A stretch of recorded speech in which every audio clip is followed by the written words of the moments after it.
What is up, y'all? Welcome back to another episode of Allegedly, and I am your host, Gina G. Just a little housekeeping before we proceed. Please know that I am not a professional. I'm a professional at something, but anyway, I am not a professional. All the information that I share with you is some more that I have gotten from every public place possible, anywhere from TikTok, Facebook, investigations that I've done myself in depth or a deep dive. But please know, once again, I am not a professional and this is my opinion and my opinion only. All the information that I report to you is from public records, and that is anywhere. So let's get started. Some places feel safe by default. School hallways, lunchrooms, the sound of a bell signaling change instead of fear. But what happens when those walls meant to protect and shape our children become a crime scene? That's right, a crime scene. From the heart of the Borinquen, and from the center of Texas, I'm Gina G, and this is Allegedly. It was March 10th, a typical Monday at Roy J. Smith Middle School here in Killeen, Texas, like literally steps away from my house. Just before lunch, around 11:25 a.m., an argument broke out between two students. Moments later, a teacher radioed for help. Serenity Baker had been stabbed by another student. She was rushed to the hospital, but the wound was too severe. By that afternoon, she was gone. The suspect, a female classmate. That's right, a female classmate. She was taken into custody and almost immediately. The school went into lockdown and parents received emergency calls they will never forget. And I honestly will never forget that day. Again, I live in the area, so I am part of this district. And that was bone chilling. The district launched an internal investigation and found lapses in communication. The campus had weapons detection system, but it wasn't operational yet. Officials said bullying was not a factor, but Serenity's mother disagreed. She spoke at a school board meeting, her voice breaking. She sat and bled out, and where was the staff? That's right. This child bled out. And help did not come soon enough, unfortunately, for Serenity. Balloons, later on, obviously, balloons floated into the sky over Killeen, pink and white, Serenity's favorite color. Her friends wrote letters, teachers cried, parents hugged with their children tighter. The community rallied for stronger safety measures, but the truth was heavier than any policy. No system was fast enough to save Serenity Baker. As I read today's story, and as I read Serenity's story, I couldn't help but think about a case that shook my island just months later. That's right, a few months later.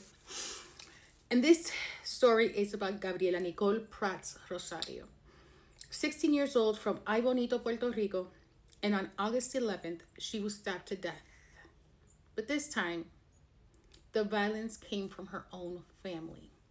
This case is currently still an active investigation, and although they know who stabbed her and they are in court for that, nobody has been completely charged with this. However, police arrested Gabriela's mother, Elvia Cabrera Rivera, and her 17-year-old sister, Antoniesca Aviles Cabrera, charging both with first-degree murder.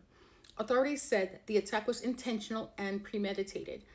The community was stunned not only by the mother, but also the murder by who committed it: a mother, a sister, a betrayal that shattered trust in the most sacred place, home. Texas and Puerto Rico, two different worlds connected by the same question. How does violence reach our children in the places they should be safest? Serenity was killed in a school hallway. Gabriela was killed inside her home. Two young girls, both full of life, lost to rage, neglect, and the silence of the systems that failed them. Now, as a mother, and I am the mother of two beautiful young ladies. My youngest, who is still in school, is autistic. This scares me so much every day. Now my daughter has to walk through the entrance of her school and go through a metal detector with every reason. Why wouldn't that happen? if it's what keeps our kids safe. But even so, do things get past that? There's too many questions, but not enough answers. Every week and in every episode of Allegedly, we talk about crimes that become headlines. But some of these stories should have never become crimes at all. In both Texas and in Puerto Rico, these cases sparked policy meetings, vigils, press conferences. But real change, the kind that keeps kids alive, comes only when we listen before the sirens sound.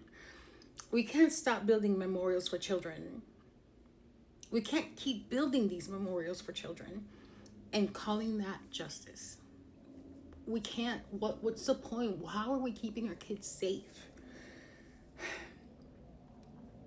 Now, do know, these are cases that really grab me.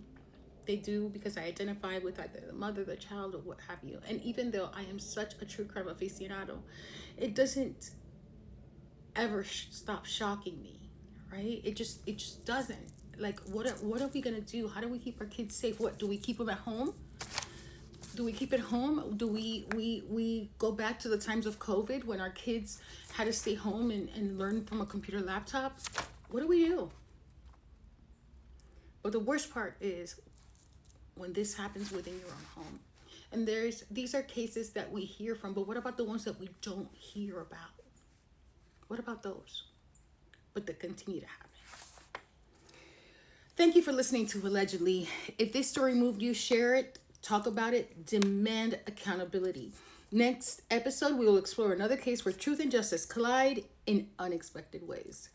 From the heart of the Borinquen, from the central of Texas, this is Gina G, and this was Allegedly. Thanks for watching, and may you all have a day you deserve.